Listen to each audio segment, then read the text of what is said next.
Salut YouTube, comment ça va aujourd'hui? Bienvenue en tout cas à vous tous et sachez qu'aujourd'hui on ne va pas du tout s'aventurer dans un sujet qui est historique. Pas du tout, je n'ai pas eu le temps en fait de travailler ma vidéo tout simplement parce que j'étais en stage cette semaine et oui, c'était ma semaine décisive, j'attends encore la réponse mais en tout cas sachez que ça s'est très bien passé. Une super expérience, un personnel qui était vraiment parfait, très amical mais par contre, voilà, étant donné que j'étais vraiment très occupé cette semaine, je n'ai pas eu le temps de travailler un sujet en profondeur pendant plusieurs heures. Donc aujourd'hui, j'ai décidé de faire un petit peu un point, mais beaucoup plus poussé sur ma greffe de cheveux, parce que ça fait déjà 3 mois en fait que je l'ai faite. Dans un premier temps, on va déjà parler de ce que j'ai dû faire pour entretenir cette greffe de cheveux, parce que c'est clair qu'en 3 mois, il s'en est passé des choses. J'étais pas à me tourner les pouces comme ça et à attendre en fait que tout se passe comme il faut. Non, il a fallu quand même que j'entretienne un minimum mes cheveux, et pour ça, la clinique vous donne un petit fascicule à suivre, que j'ai suivi d'ailleurs à la lettre. Et dans un second temps, on verra l'évolution en général qu'il y a eu, parce que je devais envoyer une photo par semaine au médecin pour le suivi,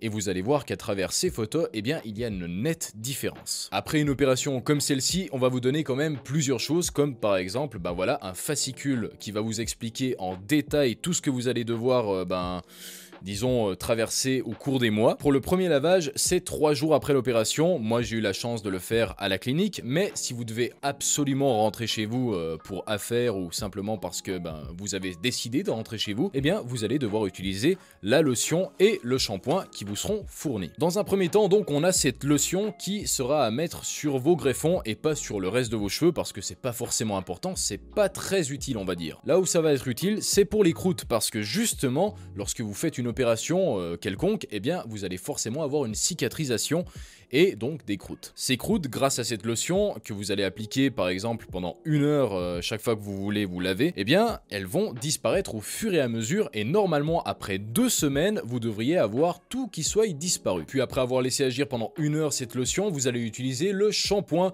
que vous allez laisser pénétrer pendant 3 minutes, et ensuite vous allez rincer avec de l'eau, par contre qui ne soit pas mise sous pression. Le problème avec l'eau sous pression, comme par exemple dans un pommeau de douche, c'est que ça va détruire totalement vos greffons si vous le faites par exemple la première semaine, là où c'est le plus fragile. Le conseil de la clinique, c'était de prendre un verre d'eau, mais disons que c'est pas forcément très efficace, surtout que ça prendrait vraiment trop de temps à faire. Donc franchement, dévissez simplement votre pommeau de douche et utilisez le tuyau.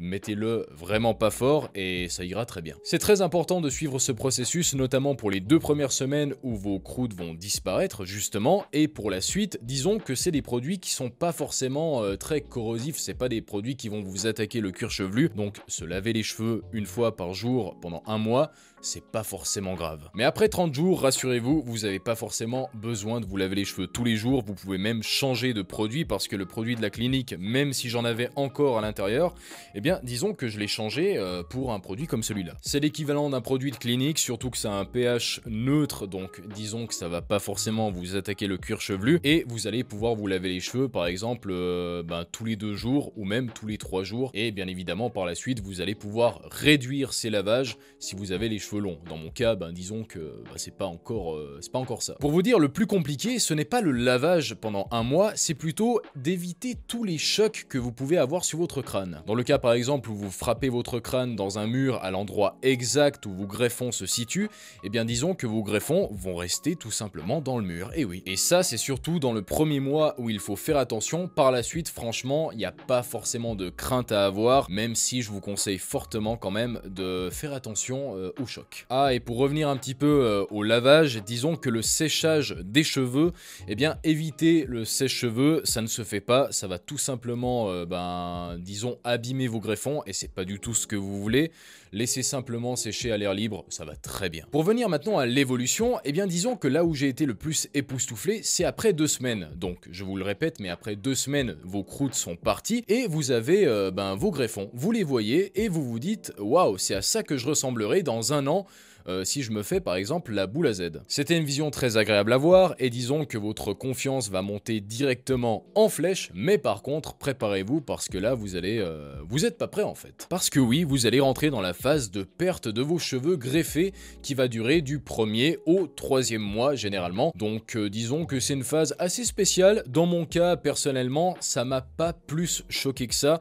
Disons que j'ai juste vu mes autres cheveux pousser plus vite que les greffons. greffons, donc ça faisait quand même un léger retard, mais disons que là maintenant, par exemple, si je me baisse, eh bien, on voit qu'il y a une différence, mais pas trop non plus. La seule chose que j'ai à faire maintenant, c'est de patienter jusqu'au 6e mois pour avoir le résultat partiel. Je vous ferai donc une vidéo à ce moment-là, et après un an, normalement, je devrais avoir le résultat quasiment définitif. Disons que les gens s'accordent à dire que c'est après 1 année et demie qu'on a un résultat définitif. Sachez quand même que mon but derrière tout ça, c'est de laisser pousser mes cheveux jusqu'au niveau de mes épaules. Et oui, j'ai jamais essayé ça, mais franchement, étant donné que j'ai fait ma greffe de cheveux, c'est quand même une expérience que j'ai envie de tester tout simplement. Mais avant de se concentrer sur de tels résultats, eh bien regardons déjà ce que j'ai obtenu après 3 mois de greffe de cheveux. Donc là, je vous passe directement toutes les photos que j'ai effectuées au cours de ces 3 derniers mois. Commençons déjà avec le jour de mon opération où ma tête ne ressemble tout simplement à rien.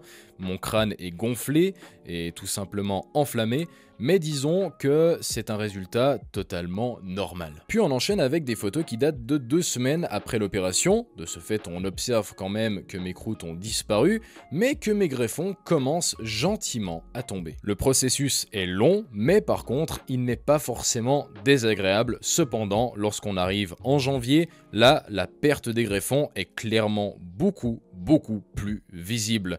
C'est quand même un choc pour certaines personnes. Pour moi, ça a été une petite difficulté, même si elle n'était pas non plus des plus difficiles à surmonter. Et là, il faudra attendre 2 mois pour voir vraiment ses cheveux repousser, même si après 1 mois, on peut voir un petit résultat, il n'est pas non plus des plus flagrants encore une fois. Donc là, je me situe au 3e mois, on verra par la suite ce que ça donne, mais disons que j'ai terminé cette fameuse période où je perdais mes cheveux et que j'ai entamé celle où je commence à en regagner, donc c'est parfait. En tout cas, j'espère que la vidéo vous a plu. Moi, j'ai passé un bon moment quand même à vous parler de cette expérience parce que c'est quand même un passage dans ma vie où j'ai décidé de faire une opération qui n'était pas forcément obligatoire, on va dire. De ce fait, je vous laisse. Nous, on se revoit la semaine prochaine pour une vidéo clairement plus travaillée. Donc d'ici là, portez-vous bien. Allez, ciao!